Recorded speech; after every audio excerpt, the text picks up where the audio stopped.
રાતની ગહન શાંતિ ચારે તરફ વ્યાપી રહી હે. તમે ઊંડી નિંદરમાં છો. આખા દિવસની થાક પછી તમારું શરીર અને મન આરામ કરી રહ્યું હે અને ત્યારે અચાનક તમારી નિંદર તૂટી જાય છે. તમે આંખો ઘસીને ઉઠો છો. એક અજાણી અસ્વસ્થતા તમને ઘેરી લે હે. તમે ઘડિયાળ તરફ જુઓ છો અને હંમેશાની જેમ સૂયા રાતના 3 થી 5 વચ્ચેનો સમય બતાવી રહી હોય છે. નિંદર તૂટવાનું કારણ પેશાબ જવાની તીવ્ર ઈચ્છા. તમારામાંથી કેટલા લોકો આ અનુભવમાંથી પસાર થાય છે તે ખબર નથી. કદાચ તમે તેને સામાન્ય શારીરિક પ્રક્રિયા માનીને અવગણો છો. તમે વિચારતા હશો કે કદાચ રાત્રે પાણી વધુ પી લીધું હશે અથવા આ વયની અસર હોઈ શકે છે. પરંતુ શું તમે ક્યારે એક ક્ષણ રોકાઈને વિચાર્યું છે કેમ આખરે કેમ તમારી નિંદર હંમેશા તે જ સમયે તૂટે હે? કેમ રાતના 12 વાગ્યે નહીં?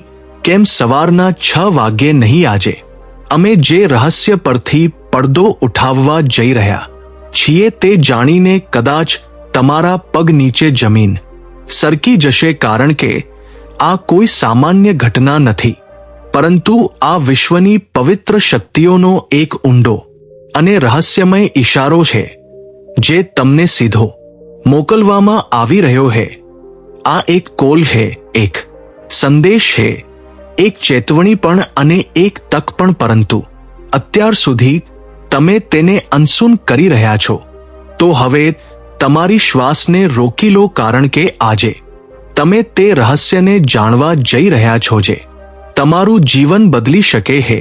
સવારના 3 થી 5 વચ્ચે પેશાબ જવા માટે તમારી નિંદરનું ખુલવું વાસ્તવમાં તમારા કર્મો, તમારા ભવિષ્ય અને તમારી આત્મા સાથે જોડાયેલો એક અદ્ભુત ઈશારો છે. આ એક સત્ય છે જે જાણ્યા પછી તમે ક્યારેય આ ઘટનાને સામાન્ય નહીં સમજી શકો.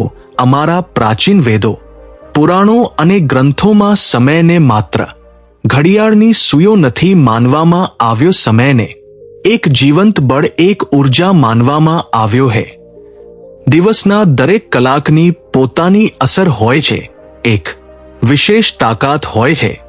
પરંતુ આ તમામમાં જે સમય સૌથી પવિત્ર, સૌથી શક્તિશાળી અને સૌથી અદ્ભુત માનવામાં આવ્યો છે તે હે બ્રહ્મ મુહૂર્ત. આ સવારના 3 થી 5 વાગ્યા સુધીનો સમય હોય છે. બ્રહ્મનો અર્થ છે પરમાત્મા અને મુહૂર્તનો અર્થ છે સમય. એટલે કે આ તે વખત છે જેને પરમાત્માનો સમય કહેવામાં આવે છે. આ સમયે વિશ્વને ચલાવતી ઊર્જા તેના સૌથી ઊંચા સ્તર પર હોય છે. રાતનું અંધારું સમાપ્ત થઈ રહ્યું હોય છે અને દિવસનું પ્રકાશ હજુ આવ્યો નથી. આ બંને વચ્ચેની એક જાદુઈ ક્ષણ હોય છે. આ જ સમયે દેવી દેવતાઓ, ઋષિ મુનિઓ અને પવિત્ર આત્માઓ સૂક્ષ્મ સ્વરૂપમાં પૃથ્વી પર આવે છે. વિશ્વની સૌથી સારી, શુદ્ધ અને શાંત ઊર્જાઓ તમારી આસપાસ હાજર હોય છે. તમે અનુભવ્યું હશે કે આ સમયની હવા કંઈક અલગ લાગે છે. હવામાં ઠંડક અને તાજગી હોય છે. પક્ષીઓ ચહકવા શરૂ કરે છે. આ સમય માત્ર શાંત નથી, પરંતુ ખૂબ વિશેષ હોય છે. હવે તમે વિચારતા હશો કે તેનું તમારી રાત્રિની નિંદર તૂટવા અને પેશાબ જવાની ઈચ્છા સાથે શું સંબંધ છે? સંબંધ ખૂબ ઊંડો છે. જ્યારે આ પવિત્ર ઊર્જા તમારી સાથે જોડાવા માંગે છે, તમને કોઈ ઈશારો આપવા માંગે છે, તો તે સીધી વાત નથી કરતી. તે તમારા જ શરીરને માધ્યમ બનાવે છે. તમને નિંદરમાંથી જગાડવા માટે તે તમારા શરીરમાં પેશાબની ઈચ્છા ઉત્પન્ન કરી દે છે, જેથી તમે ઉઠો. આ કોઈ રોગ નથી, આ કોઈ ભૂલ નથી. આ એક ઈશારો છે. આ એક પવિત્ર અલાર્મ છે જે તમને દરરોજ રાત્રે કહે છે, ઉઠો, જાગો, હું તમારી સાથે કંઈક કહેવા માંગુ છું. પરંતુ અમે શું કરીએ છીએ? અમે ઉઠીએ છીએ, બાથરૂમ જઈએ છીએ અને પછી પાછા સૂઈ જઈએ છીએ. અમે વિચારીએ છીએ કે આ તો સામાન્ય વાત છે, પરંતુ વાસ્તવમાં અમે દરરોજ રાત્રે એક વિશેષ તક ગુમાવી દઈએ છીએ. તે સમય જેમાં ભગવાન તમારી સાથે જોડાવા માંગે છે, તમારી સાથે વાત કરવા માંગે છે, તમારા જીવનમાં કંઈક નવું શરૂ કરવા માંગે છે, અને અમે તેને સમજ્યા વિના અવગણીએ છીએ.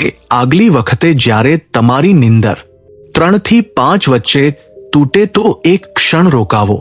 વિચારો કે કદાચ આ માત્ર પેશાબ નથી, પરંતુ એક પવિત્ર આમંત્રણ છે, કારણ કે કદાચ તમારા જ જીવનની વાસ્તવિક શરૂઆત ત્યાંથી જ છે. હવે પ્રશ્ન ઊભો થાય એ કે વિશ્વની આ પવિત્ર શક્તિ તમારી સાથે જ કેમ સંપર્ક કરવા માંગે?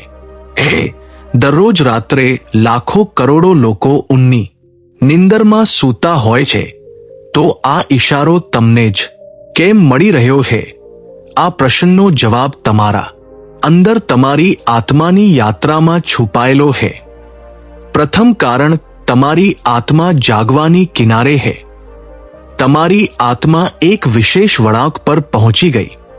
કદાચ આ જન્મમાં કરેલા પુણ્ય કાર્યોના કારણે અથવા પાછલા જન્મોની સાધના અને પ્રાર્થનાઓના કારણે હવે તે સમય આવી ગયો છે જ્યારે તમને જગાડવામાં આવી રહ્યા છો. તમારું ચેતન સ્તર હવે તે ઊંચાઈ પર છે જ્યાંથી વિશ્વની ઉર્જાઓ તમારી સાથે સીધો સંવાદ કરી શકે છે. તમે તે કેટલાક પસંદગીના લોકોમાંથી એક છો જેમને વિશ્વ હવે આગળની આધ્યાત્મિક યાત્રા માટે તૈયાર કરી રહ્યું છે.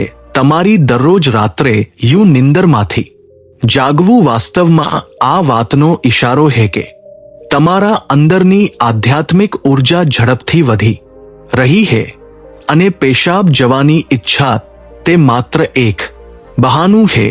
વાસ્તવિક હેતુ તો એ કે તમે બ્રહ્મ મુહૂર્તમાં ઉઠો અને તે પવિત્ર ઉર્જા સાથે જોડ ઓડાઓ જે તમને બોલાવી રહી છે. બીજું કારણ, તમારા પિતરો તમારી સાથે વાત કરવા માંગે છે. હિન્દુ ધર્મમાં પિતરો એટલે પૂર્વજોને દેવતાઓ જેવા માનવામાં આવે છે. ભલે તેઓ હવે આ દુનિયામાં નથી, પરંતુ તેઓ સૂક્ષ્મ સ્વરૂપે તેમના પરિવાર સાથે જોડાયેલા રહે છે. બ્રહ્મ મુહૂર્ત તે સમય છે જ્યારે ભૌતિક અને સૂક્ષ્મ વિશ્વ વચ્ચેની દિવાલ સૌથી પાતળી થઈ જાય. આજ તે ક્ષણ છે જ્યારે તમારા પિતરો તમારી સાથે સરળતાથી સંપર્ક કરી શકે છે.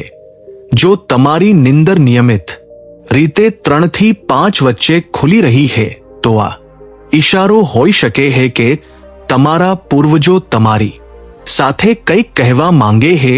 કદાચ તેઓ કોઈ દુઃખમાંથી પસાર થઈ રહ્યા છે અને તમારી પાસેથી તેમના મોક્ષ માટે પ્રાર્થના માંગે છે. કદાચ તેઓ કોઈ મોટી ખુશીની સૂચના આપવા માંગે છે, અથવા તમને કોઈ આવનારા સંકટથી સાવધાન કરી રહ્યા છે.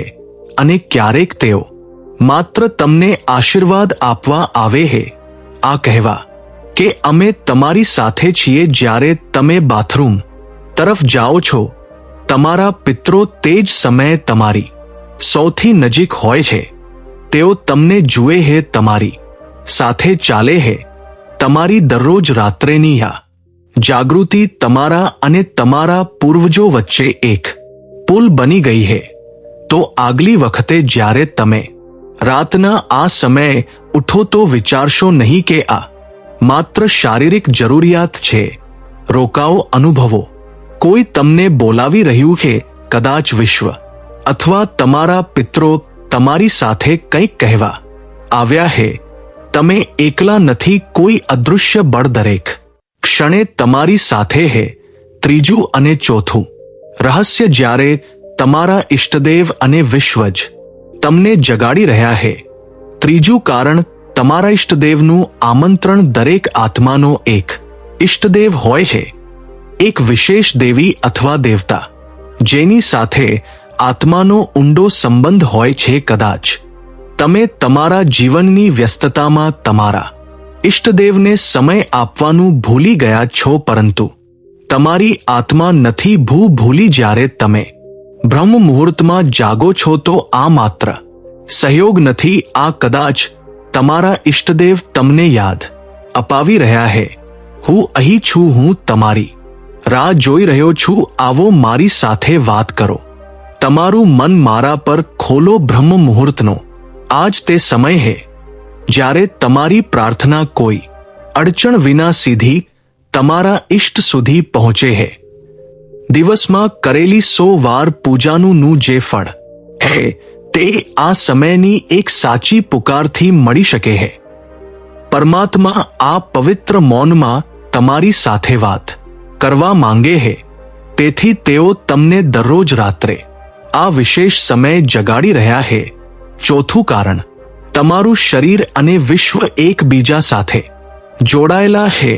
અમારું શરીર માત્ર માંસ અને હાડકાથી નથી બનેલું, તે 5 તત્વો પૃથ્વી, જળ, અગ્નિ, વાયુ અને આકાશથી બનેલું છે. આયુર્વેદ કહે છે કે શરીરને 3 દોષવાત, પિત્ત અને કફ સંતુલિત રાખે છે. રાતના 2 થી સવારના 6 વાગ્યા સુધીનો સમય વાતકાળ કહેવાય છે. વાતનું કામ ગતિ આપવાનું છે અને શરીરમાંથી મળમૂત્રનું વિસર્જન પણ તે જ ગતિનો ભાગ છે. જ્યારે વિશ્વની ઊર્જા બ્રહ્મ મુહૂર્તમાં ચરમ પર હોય છે તો તે તમારા શરીરની ઊર્જાને પણ જગાડી દે છે. તેથી વાત સક્રિય થાય છે અને તમને પેશાબની તીવ્ર ઈચ્છા થાય છે તો જે તમે અત્યાર સુધી માત્ર શરીરની જરૂરિયાત માનતા હતા, વાસ્તવમાં તે તમારા શરીર અને વિશ્વની ઘડિયાળનું તાલમેલ છે. તમારું શરીર તમને કહી રહ્યું છે કે વિશ્વમાં જે થઈ રહ્યું છે તે મારા અંદર પણ થઈ રહ્યું છે. આ શરીર અને વિશ્વ વચ્ચેનો ઊંડો જોડાણ છે જેને અનુભવવું સ્વયંને મળવા જેવું છે. હવે પ્રશ્ન છે, આ ઈશારાને સમજીને શું કરવું જોઈએ? જ્યારે આગલી વખતે તમારી નીંદર 3 થી 5 વચ્ચે પેશાબ માટે ખુલે તો તેને મુશ્કેલી અથવા અડચણ ન માનો, તેને એક વરદાન માનો, એક સૌભાગ્ય જે લાખોમાં કોઈ એકને મળે છે. શું કરવું? નીંદર ખુલતા જ ગુસ્સે ન થાઓ, મનમાં જ તે પવિત્ર શક્તિનો આભાર માનો જેણે તમને જગાડ્યા છે. શાંતિથી ઉઠો, બાથરૂમ જાઓ, પાછા આવીને તરત પથારીમાં ન પડો. આ સૌથી સામાન્ય અને સૌથી મોટી ભૂલ છે. તમારા હાથ, પગ અને ચહેરાને ઠંડા પાણીથી ધોઈ લો, તેથી તમારા અંદરની નીંદર પણ તૂટશે અને તમે હળવા અને તાજા અનુભવશો. પછી માત્ર કેટલીક મિનિટો ચૂપચાપ બેસો, જો ઈચ્છો જોતો મનમાં પ્રાર્થના કરો અથવા માત્ર તે મૌનને સાંભળો, કારણ કે ત્યાં જ તે સંદેશ છુપાયેલો હે જે તમને મોકલવામાં આવ્યો છે. યાદ રાખો, તમારી નીંદરનું આ સમયે તૂટવું કોઈ સંયોગ નથી, પરંતુ તમને જાગૃત કરવાનો પ્રયાસ છે. વિશ્વ, તમારા ઈષ્ટ, તમારા પિતરો અને તમારું જે શરીર બધા તમને કહી રહ્યા છે, હવે ઉઠો, હવે સમય આવી ગયો છે. માત્ર આરામથી બેસીને તમારી આંખો બંધ કરી લો, તમારી પીઠ સીધી રાખો અને ધીમે ધીમે શ્વાસ લેવા અને છોડવા પર ધ્યાન આપો. અનુભવો કે જે શ્વાસ તમે અંદર લઈ રહ્યા છો તે સામાન્ય હવા નથી, પરંતુ બ્રહ્મ મુહૂર્તની પવિત્ર ઊર્જા છે જે તમારા આખા શરીરને સાફ કરી રહી છે. જ્યારે તમે શ્વાસ છોડો છો તો તમારી બધી ચિંતાઓ અને ખરાબીઓ બહાર નીકળી રહી છે. કેટલીક મિનિટો સુધી આ શાંતિમાં બેસો. સમય વિશ્વ તમારી સાથે વાત કરવા માંગે છે. માત્ર ધ્યાનથી સાંભળો, કદાચ કોઈ સારો વિચાર તમારા મનમાં આવે અથવા કોઈ જવાબ મળે જેને તમે લાંબા સમયથી શોધી રહ્યા હતા. જો ઈચ્છો તો તમારા પસંદીદા દેવતાનું ધ્યાન કરી શકો છો અથવા ધીમી અવાજમાં ઓમનો જાપ કરી શકો છો. ઓમનો અવાજ વિશ્વની ઊર્જા સાથે જોડાય છે અને તમારી વિચારસરણીને સાફ કરે છે. તમે તમારા પિતરોને પણ યાદ કરી શકો છો અને મનમાં તેમની પાસે પ્રાર્થના કરો, હે મારા પિતરો, હું તમને પ્રણામ કરું છું, કૃપા કરીને અમારા પર તમારી કૃપા જાળવી રાખો અને જો મેં કોઈ ભૂલ કરી હોય તો મને માફ કરો. શરૂઆતમાં તમારું મન ભટકી શકે હે અથવા નિંદર આવી શકે હે, પરંતુ હાર ન માનો.